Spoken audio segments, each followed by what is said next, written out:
Hi everybody, welcome to our first episode for this new season 2023. I know it's been a while since I've put out a video. Took some time off, enjoyed our holidays with friends and family, and now it's time to start up again.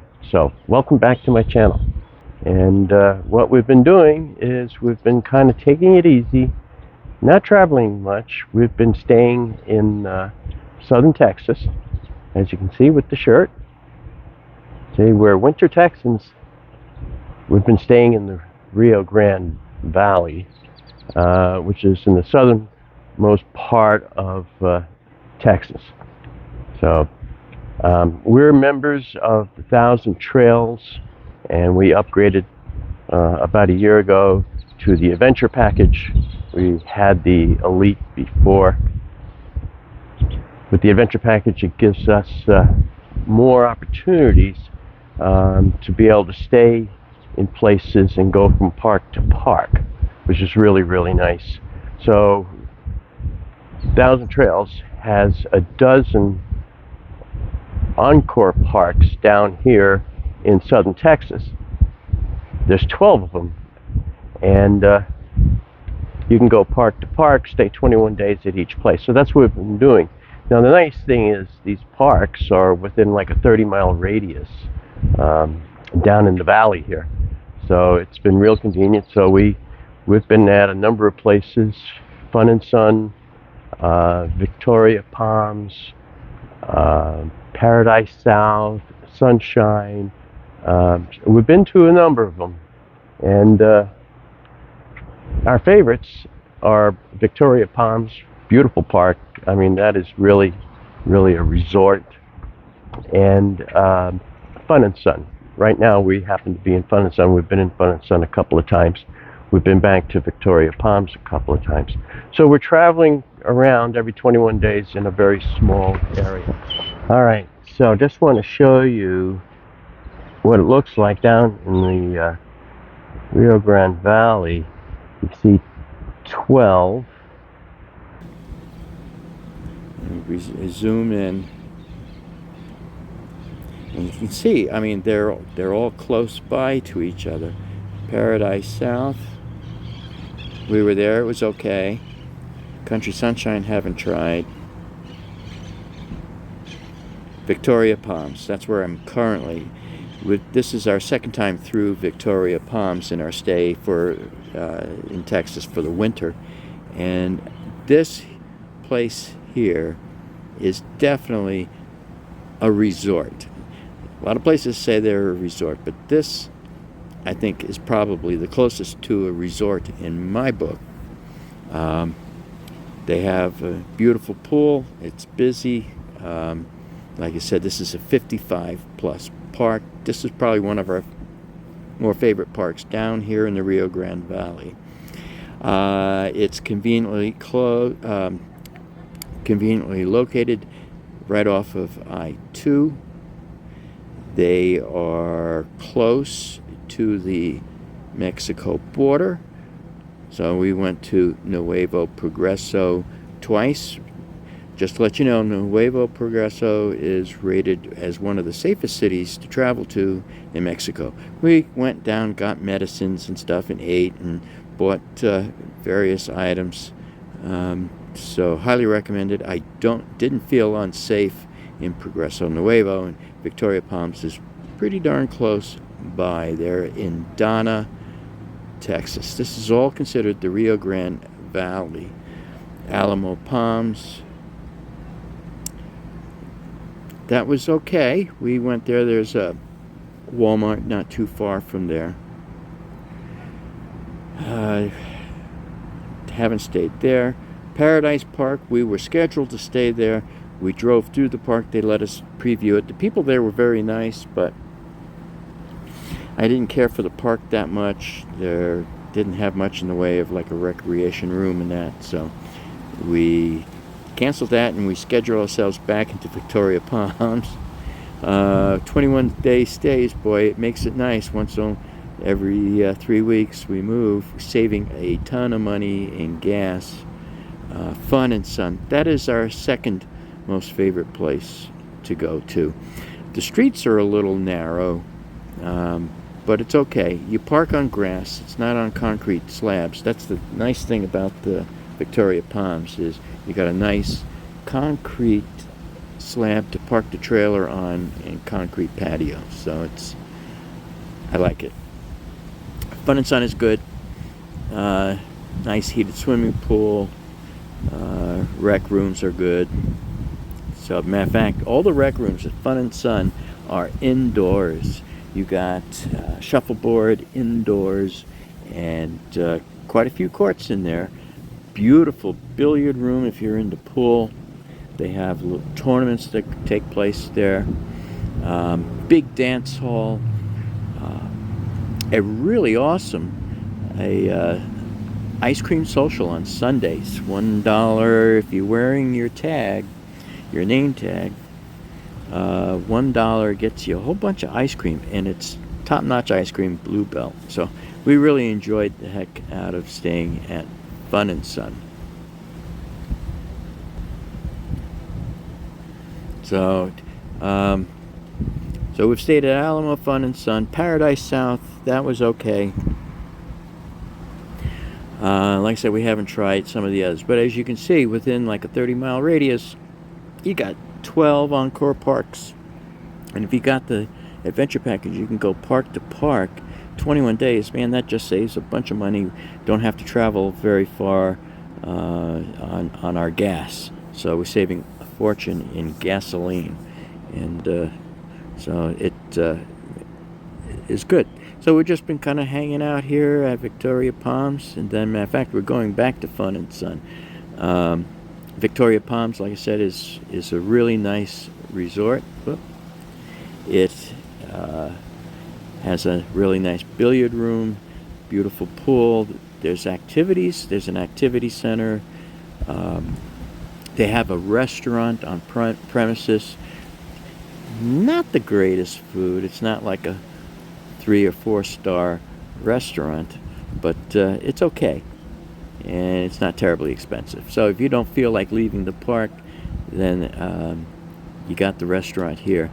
This place is also located pretty close to Walmart and Golden Corral and a bunch of shopping. So I like how it's situated here. But as you can see, plenty of options. You don't have to travel very far. This is how we're saving a ton of money right now, staying in the Rio Grande Valley. Weather down here is typically nice. We did have a few blasts of cold air for a couple of days. So the weather down here is generally pretty good.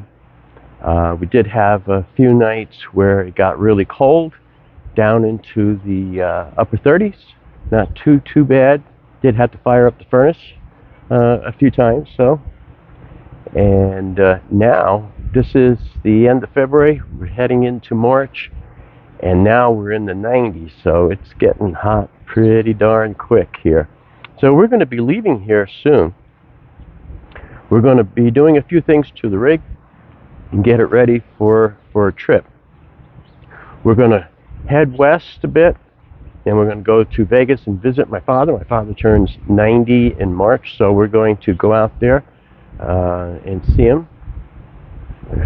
We won't exactly make it for his birthday. We won't get there until April. So we're going to travel in small jumps. We're going to move just a couple hours at a time as we head westward, and then into Vegas. This way we spread out the cost of the gasoline.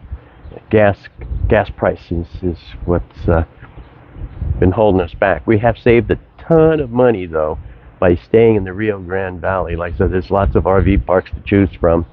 So if you can't get into one, you can get into another. 21-day stays. It's really nice. So that's what we've been doing. So I'm sorry it's been such a long time since we put out a video, but we're back.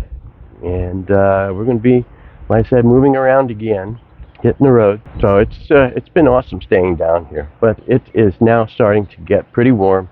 Like I said, we've been hitting in the 90s now.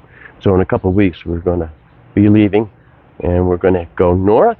We'll hit Medina Lake for a few days, and then we're going to go west on I-10 through New Mexico and then Arizona. And we're going to be staying at some Harvest Hosts. I haven't used Harvest Hosts in a while. I've stayed a member. I've been paying each year, but haven't really been using it. So now we're going to be utilizing them a little bit more. We're going to be doing some boondocking, which we haven't been doing in a while. And we're going to do some upgrades too for our solar and our battery. A while back we bought that Weize lithium phosphate battery, and it's done well. I've had it, I guess, about 7 months now, and it's doing really well. So I'm getting a second one, put that in parallel, and we're going to put some solar on the roof to keep it charged up fully.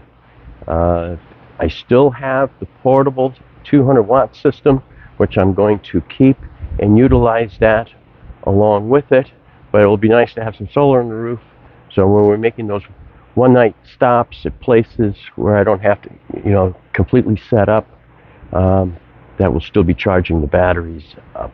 So, and then when we stay in a place for an extended stay, then I'll also bring out the portable solar system, and then the two systems together can charge the batteries, and we can then actually create more demands on the system. And I'll show you how we're going to do that and how I calculate usage and stuff like that. So we got some good stuff going to happen.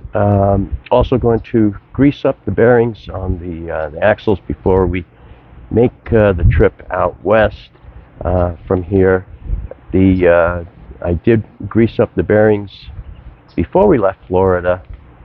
We went up through South Dakota and Colorado and then down into Texas. So we got quite a few miles since I've lubricated them. So we're going to go ahead and do that too. We do not need a wheel bearing to fail on us. So we're going to use the Easy Lube system once again and just inject more grease into them. So this way we're safe. So, all right. So it'll be fun again, boondocking. And the reason we're going to be boondocking is because as good as Thousand Trails is with the Encore parks, there is a wide open space in the midsection of the country. They're just not there. So you got them up and down the coast, got the coast covered, but there's big gaps in between. So that's where the Harvest Host comes in. We're going to do a little BLM land as well. So it'll be fun. Now the nice thing about having the Thousand Trails, it has saved us a ton of money since we started. We bought the Zone Pass originally, which was for the southeast, because that covered a huge amount of area. That's the way we started off. We stay, and we also bought the northeast to go along with it at that time. That was about 3 years ago. So we enjoyed it a lot, the parks, when we started off. So we upgraded right away to the Elite Basic, and that was great too. And we had the Trails Collection package to go along with it. The drawback was that the Encore parks on the Trails Collection could only stay max 2 weeks. Then you'd have to be out a week there, so you'd have to try and find a Thousand Trails park to go to. And sometimes it was just not convenient to try and chase out to a Thousand Trails park to be able to hang out for a week or two and then go back into the Encore system. With the Adventure package, does away with all that. Don't have to go to a Thousand Trails park in between. We can just go from Encore to Encore. So for us, it's been a big plus. It was well worth spending the money. So about a month ago, I did some calculations on all the money that we saved, how many nights that we spent since the beginning, and figured the average price for the first year for parks. Of course, park costs have gone up, so I've taken that into account. And this goes back a month ago or a little bit more when I made the calculations, but it ended up being over $52,000 worth of savings by utilizing the 1,000 trails. Now, we've had the adventure package for a year and a half already, so time flies, let me tell you. But it's good, and it has been well worth it. $52,000 savings. Man, we could not afford to do this if we had to rely on RV parks and not have the 1,000 trails. Just wouldn't be able to do this at all. So it's been a tremendous help. But like I said, it's not perfect, so we're going to have to boondock and use harvest hosts. We also have some reservations with a couple of RPIs along the way as well. So RPI works out to our benefit. We got 2 years of RPI free to use. We don't have to pay the membership. Still have to pay for the parks though. So prices vary. On the preferred parks, it's $10 a night, plus if there's a resort fee or a utility fee, then you'd pay extra on top of that. So the ones that I have to pay a lot more on top of it, I avoid those altogether. So combination of different kinds of parks, RPI, harvest host. We still have Passport America too, and that last year saved us a bundle of money when we stayed in Colorado. So we're going to head on out to Vegas, and then we'll be in Vegas for about 3 weeks, and staying at everybody's favorite park. So many complaints on that park, let me tell you. Las Vegas, 1,000 trails, it's not that bad. I've been there a couple times. Like I said, it saved us a bunch of money, so it's definitely doable. Spaces are tight, I understand that. It's a clean park, facilities are decent, and we just use it as a home base anyway because we're going to be out and about and busy anyway, so it doesn't much matter. But I've never felt unsafe or anything like that there. I've heard stories of people saying, oh, there's hookers and all sorts of stuff going through the park. I have not seen any of that going on. So there's a concrete wall that goes around the place with barbed wire across the top, so nobody's going over that way. And they have security. There's a little guardhouse with the gate. So I've never felt unsecure there, so at all. I have no qualms about staying there at all. So that would be the plans, and then hopefully loop up through Utah and Moab and into Colorado once again, and then spend a little time in Colorado, and then head on east, and then spend the rest of the summer on the East Coast like we did a couple years ago, Jersey Shore and that. That was a lot of fun, Atlantic City, so looking forward to doing that. And then next winter we're going to drop back down into Florida again. So that's about it. Leaving the Rio Grande Valley. This should be some good times. And like I said, I got some things coming up, tips, show you what we're doing, some maintenance on the rig before we make that trip on out, and getting it all ready for boondocking. So like I said, I'm looking forward to doing some boondocking once again. All right, so that's it for today. So until next time, happy camping. Bye now. Thomas says thanks for watching. Don't forget to subscribe and like and share. Until next time, happy camping.